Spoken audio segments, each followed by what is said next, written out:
That one's making it into the front of the episode. No, it's not. Welcome to Namely 90s. Wow. The podcast that takes you back to the time before smartphones, Google, and Y2K. Join your hosts as they relive the pop culture that shaped a generation and the parts that many people wish they could forget. Listen in to the conversation about how the decade defined those who spent their childhood there and how it shaped them as adults. So, turn down the grunge and dial up the internet. Let's get started. It's time for Namely 90s. Thank you for listening. This is Namely 90s. I'm Andrew. Over there is Brandon. That's me, asshole. What? What? Oh. You didn't leave me the space to say it again. I guess not. This is Namely 90s, as I said, and you can find us online at namely90s.com or on Twitter at namely90s with a 90s. That's me. I can't believe it.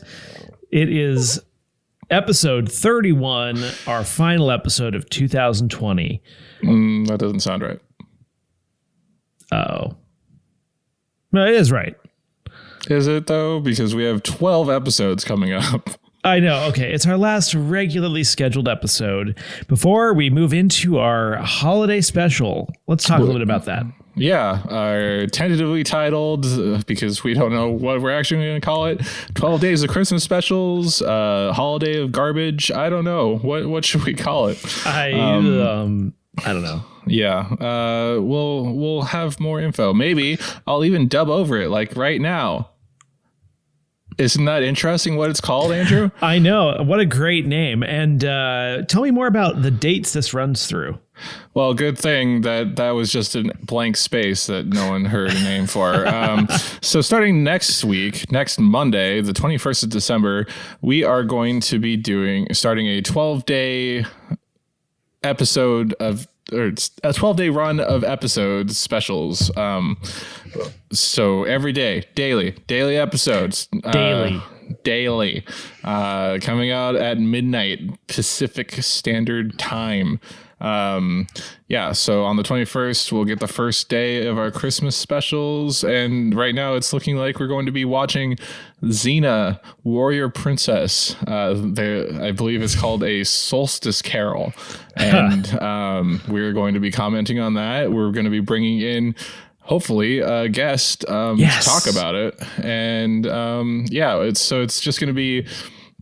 It's going to be some extra content for all of you for sticking with it's our Christmas gift to you. We're giving you some extra content to listen to during the holiday season because you may be home visiting people, even though it's not advised, seeing as we're in the fourth wave of the pandemic right now. And which, I mean, technically it's the second one across the seas. So yes. We just wanted to give back to those who have been listening to us.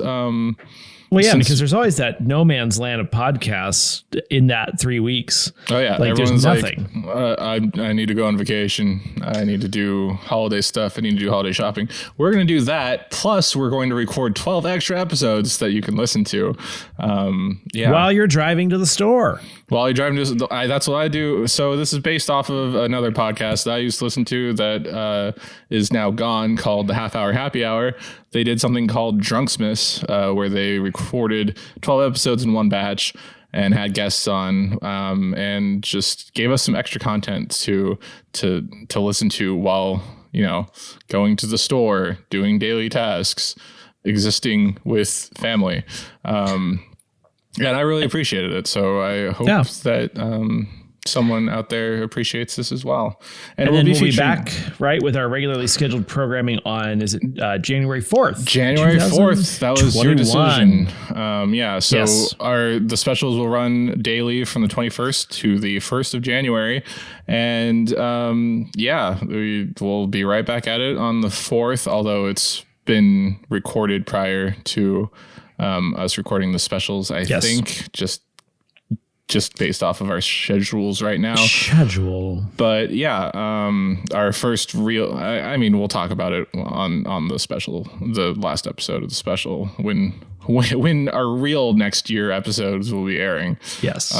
But yeah, we'll be there and enjoy it. Yes. I'm going to have another long plug about it at the end of this episode. Very good. Yeah. But for right now, let's travel back to December 1994, shall we? Let's do it. All right. On December 1st, Richard Gere and Cindy Crawford separate. Wow, I thought it was going to be get married. That's unfortunate. I didn't know they were together. Wow. Really? Yeah, that was around the time Pretty Woman came out, I think. Okay. Yeah. December 1st, the Game Show Network and Home and Garden TV debut. HGTV, man. Good episode, good network. I figured you'd enjoy that. On the 9th, Namco releases its first Tekken game to arcades. On the 10th, Wario's Woods, the last Nintendo Entertainment System game to be released in North America before officially discontinuing the NES. Wow. I just stumbled through that entire sentence because I didn't write it down well in my notes. Okay. Wario's Woods, the last NES game to be released in North America before officially discontinuing the NES, is released. That works. Wow. Yeah. Good work. Thank you. I prepped well. On the 17th, Heather Locklear marries Bon Jovi. And God, this is really, really boring background for this month and year.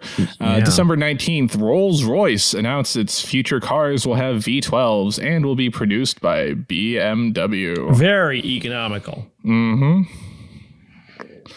Wow, I didn't realize they had V12s all the way back then. Yeah, that's crazy. In a car. Yeah. Cars sucked back then, kind of. Right? Like a lot of them did anyway. But I mean, I guess you're talking about a Rolls Royce, so it's a little bit different. Still, I mean, I can't think of more than like a handful of supercars that had V12s. I don't know enough about cars of that era to really say. Well, I mean, I'm thinking like 2000s cars. Because I think some Ferraris do. V12s weren't commonplace until... Yeah. Seems like a lot more parts and complicatedness. Complexity. Complexity. There it is. Well, I just choke on that one again. Yeah, I'll try. All right. In the box office, on the 16th, Dumb and Dumber comes out. On the 21st, Richie Rich, starring Macaulay Culkin. On the 23rd, Little Women, the Winona Ryder, Susan Sarandon, Claire Danes, Kirsten Dunst, Christian Bale, Eric Stoltz version. Eric Stoltz being the guy that was cast as Marty McFly in Back to the Future and then immediately fired. Wow. Yep. Didn't know that. Yep. He narrowly missed getting Parkinson's. Oh. See, I'm glad I didn't say that. Yeah. Really, that guy? That would have been terrible. I mean, can you imagine his jokes or Zorro? There's pictures of him as Marty McFly. That's they did the whole they shot with him. They did the 50s diner scene where he meets his dad, and they're like, "This isn't working. We need to cast someone else." And wow! Cast the correct choice in Michael J. Fox. Who I love and respect, by the way. So the Parkinson's joke was just a really bad attempt at humor. On the 23rd, very bad taste. On the 23rd, Street Fighter comes out. This is the one starring Jean-Claude Van Damme, Ming-Na Wen, and Kylie Minogue. Ming-Na Wen, who was in Mulan. ER. What? You don't know that? No, I honestly have a... She was in ER. Everyone was Dr. in Chen. ER. Wow. I think it was Dr. Chen. Yes, she was Mulan, like the original Mulan. Right. And she was in Agents of S.H.I.E.L.D. as Agent May, and she's in The Mandalorian. Yeah, at ER, she was Jingmei Chen, or Deborah Chen. From seasons... she was like season 9. 1. Oh, wow. And she reprised her role later in the series. I didn't expect it to be so early.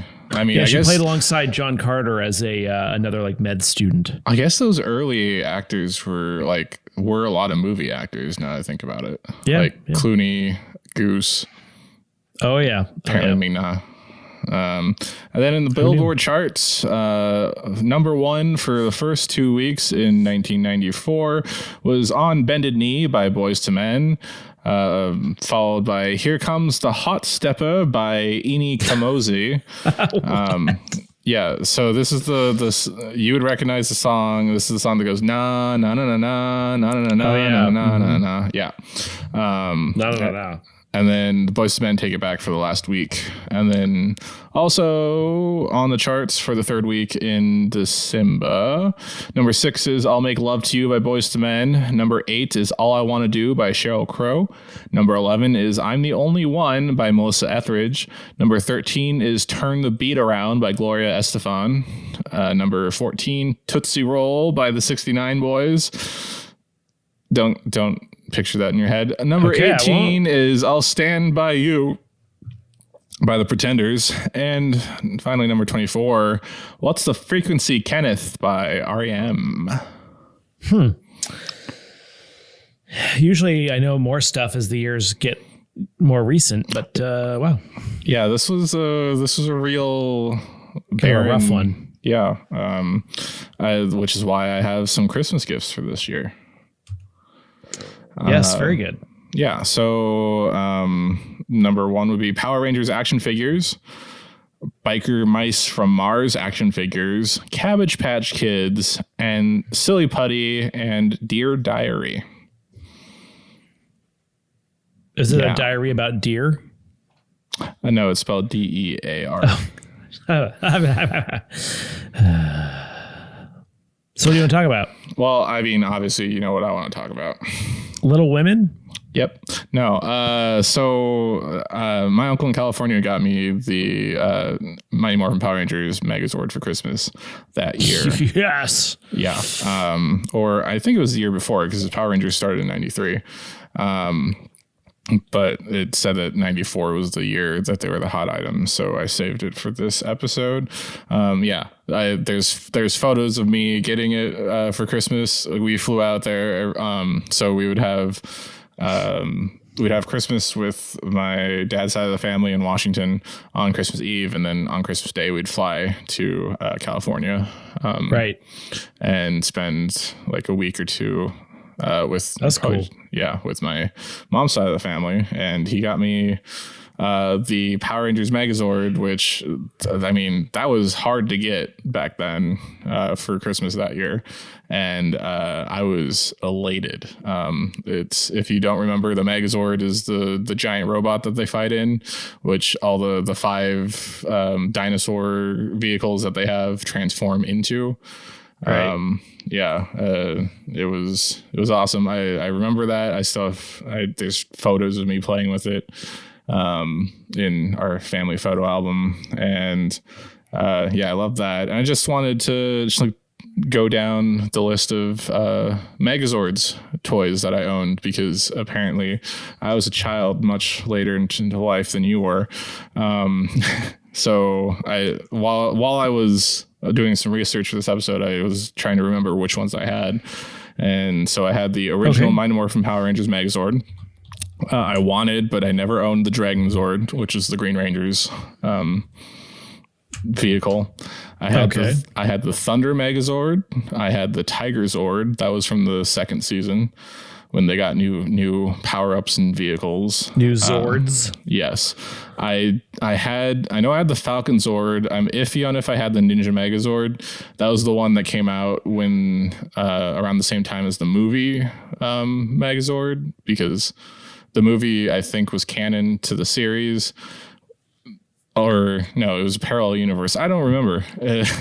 But they had the same Megazord for season 3 as they did in the movie. They just had the Japanese guy in a suit do the TV show, though. Whereas in the movie, it's very, very bad CGI. That's the Ninja Megazord. And then I still continued to enjoy Power Rangers when they they lost the MMPR and became Power Rangers Zeo. So I had the Zeo Megazord. There was a Megazord called Pyramidus, which is... That sounds like an infection. That's fair. What it is, it was the Gold Rangers. It was the Gold Rangers vehicle, and it was just a pyramid that also transformed into a giant fighting robot. Except if you should Google Pyramidus and try to describe to me what you see. How do you spell that? Pyramid, except instead of a D, it's TUS. Pyramidus. Wait, like Pyramidus? Yes. I mean, if you don't get it, type in Zeo after it. ZEO? Yeah. Oh, Pyramidus. Got it. It's DAS. Is it DAS? Oh, yeah. That makes more sense. So this is what was a sword? No, it's a. Oh, it's a pyramid that turns into like a. Yeah, into a fighting robot, except it's just like it's a pyramid where a head pops out and a leg pops out, and it's wow, pretty sad. I was never a Power Rangers fan, as you know. I do know that, which is why I'm making you suffer through this. It was just like they went out of their way to make it look extra cheesy. I mean, you know that they took it from a Japanese TV series. Well, that makes sense then. Yeah, that makes sense why it was shot in that style. Yeah. And in Japan, it's not taken seriously. It's more like a kid's like joke of a show, I guess. It just feels dorky, you know what I mean? Oh, it absolutely does. But when I was a kid, I was like, "This is awesome! All this martial arts, it's so cool and deep." But weren't you saying you quietly pretended not to like it? Or Well, okay, so the next one was Turbo. I had the Turbo Megazord for sure. And I never got to see Turbo, a Power Rangers movie, even to this day. And I've seen almost every episode of Power Rangers at least once, if not twice. But I did have the Blue Centurion Robo Racer, which was weird. Oh, yeah, I had that. So, I would pretend not to like it, but because I was getting too old for it. But I would, at 4:30, I'd pretend I would have to go inside and do something for dinner or something. But I would just go upstairs and watch Power Rangers Turbo, which was on in the afternoon. Yeah, couldn't miss it. And then once I learned how to use the VCR, then I would watch it later. Yeah. Nice. And then I even watched it through In Space, which is where the whole I talked about this already, but the whole Power Rangers first continuing story ended because they killed the original leader Zordon to save and it turned into Power universe. Rangers the college years. Oh no, it didn't do that. Yep. Sadly, it didn't. Every time they reboot, it's teenagers with attitude still. That's about right. Yeah, but speaking of bad action that you've never seen, I thought we should talk about Street Fighter, at least real quick. Was that was a movie or it was a video game? Yes, but they made it into a movie because it was so popular. Yeah. In my notes, I have the words "much cheese, super camp, bad as Mario Brothers movie." Sorry. I need to send you this clip. Are you able to play stuff while you're? Yeah, sure.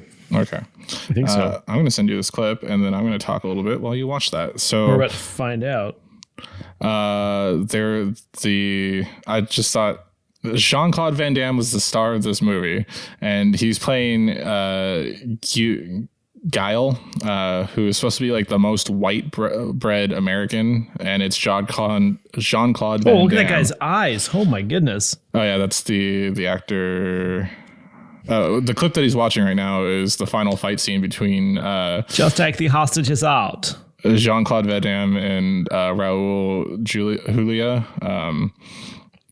which is Bison versus Guile. But yeah, and then so Jean-Claude Van Damme has that super noticeable Belgian accent, but he's supposed to be like the most white bread American ever. And then Kylie Minogue is Cammy, who is British in the game, but she seemed to be American in the movie, and she used her native Australian accent the entire time. This is bad. Right? But okay, and then Raul Julia, he's a famous Puerto Rican actor. He's the guy that's playing M.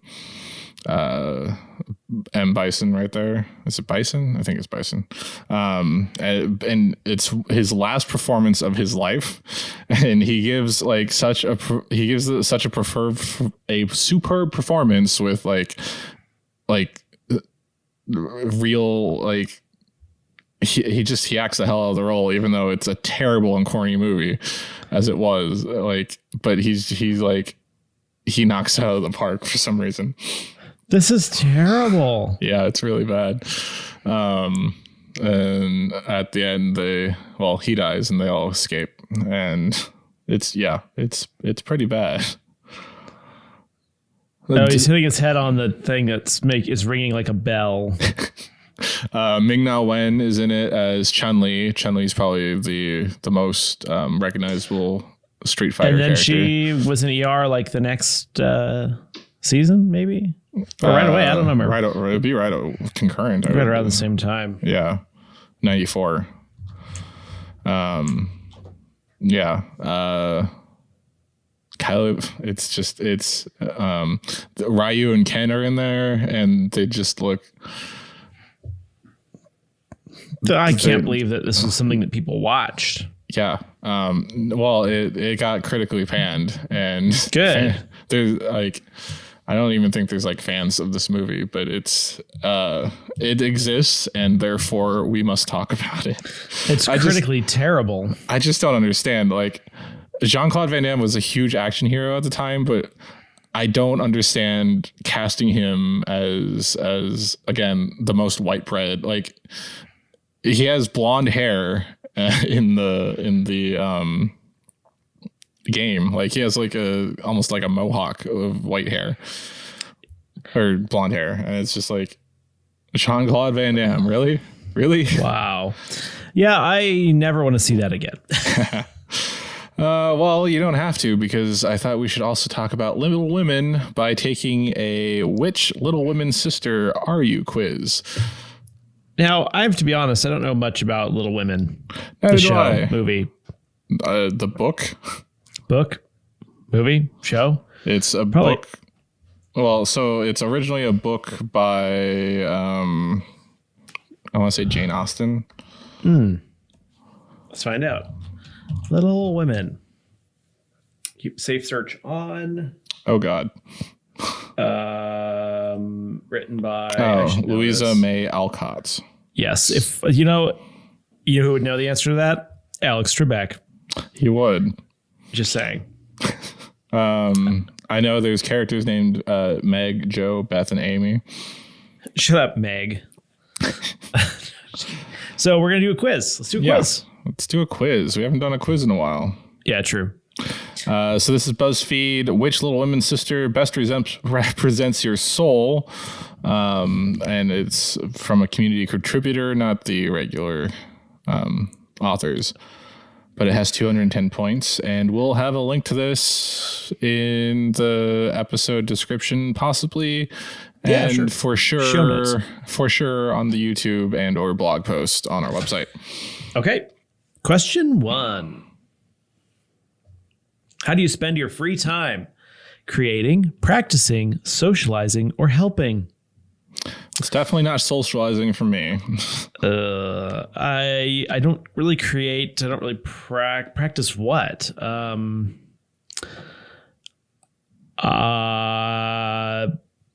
boy, watching TV is not an option. Dang it. Well, I create this podcast in my free time, so I'm going to go with creating. I think I have to go with the same one because I have nothing else in my life. I mean, other than my family. But you know what I mean? Like, I'm not doing those things with my family. Am I helping a little? Are you socializing with your family? Yes, but I don't consider that social interaction. Okay. So to me, that's like your outside circle of whatever. Okay. How much do you like attention? I hate it. If it has to do with my accomplishments, then I'll gladly accept it. Yes. All right. I'm going to hate it.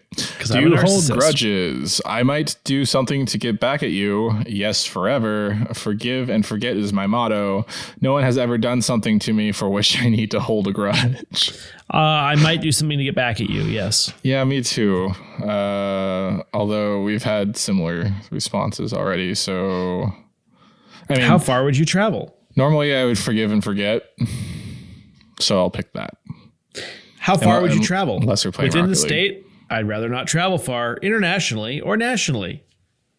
I like international travel, just not right now. So. Yeah, I'm going national. Which one? Choose one word to describe yourself. Reliable, kind, hardworking, honest. Hardworking. I'll go with. I'm sometimes those other things, but mostly hardworking. I'll go with kind. Just not to you. You would. Yeah, just not to you. Which artistic ability would you most like to have? Write, music, act, paint. Those are the actual words. Music. I'm somewhat musical-ish. So I have no inclination toward music. I can't even imagine being good at music. So I would like to try that. I'd like to be able to paint because I can't draw at all. What type of partner would you be most attracted to? Caring and patient, intelligent and helpful, kind and dependable, funny and charismatic. Choose wisely, Andrew. Which one best describes your wife? Well, certainly she's caring and patient, intelligent, helpful, kind, dependable, funny, and charismatic. Ooh, but tough choice. Which one are you most attracted to? Oh, again, qualities that she has. Oh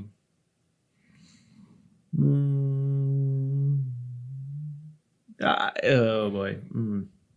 Caring and patient. Caring and patient, he says. I'm going to pick, for me, it's either funny and charismatic or intelligent and helpful. Well, intelligent and helpful. So now, what is your style?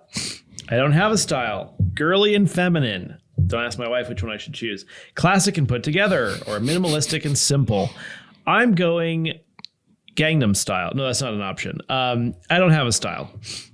That's not what I heard. I do have clothes from Stitch Fix. Yeah, you're quite sharp. Right quite sharp. What did you choose? I'm minimalistic and simple since I generally just wear like a single colored shirt and jeans. You're basic. Minimalistic. Speaking of which, how do you take criticism? The options are: I take it well on the outside, but not on the inside. I'll hear you out, but I won't apply it. Or do not critique me. I'll hear you out, but I won't apply it. Yeah, that sounds right. Or I will take it well on the outside, but not on the inside. Yeah, exactly. Yeah. Which one did you pick? Which one did I pick? I'll hear you out, but I won't apply it. Then I will take it well on the outside, but not on the inside. What would you rather have? Accomplishments, money, status, or praise? Money. Money. Wow, that's very shallow of us. All right, you go first. Who'd you get? I got Beth. Just like Beth, you are kind and gentle soul. You are a kind and gentle soul. You are always there to comfort others, and people know they can go to you for anything. You are wise beyond your years and will spend all your time learning new skills. Everyone is attracted to your sweet demeanor. I'll take it. I think this one actually describes me well. I got Joe. Are you saying Beth doesn't describe me well? It does. I'm just saying this one describes me well also. Gotcha. You got Joe. Just like Joe, you are a go-getter. You're ambitious and tough. You have goals and dreams to accomplish, and no one can get in your way of that, except maybe your loved ones, as they always come first. You may have your head in the clouds, but you have your feet on the ground. Your morals and beliefs will never be compromised. Yeah, you're definitely Joe. Yeah. And I'm definitely Beth, and that's been Namely 90s. With Joe and Beth. With Joe and Beth. But that is it for this week's edition of Namely 90s. Remember, you can find new episodes out every Monday, and you can find us on Twitter at Namely90s with a 90s, or find our personal accounts at bschwitty and at Namely Andrew, and tell us what you want us to talk about on future episodes. You can, excuse me. You can also contact us through our website, namely90s.com. Please subscribe to us on Apple Podcasts, Stitcher, Google Play, Spotify, YouTube, St. Nick, Deezer, TuneIn, iHeartRadio, and wherever you get your podcasts at. And remember, starting next Monday, December 21st, we will be doing our 12 Days of Christmas specials.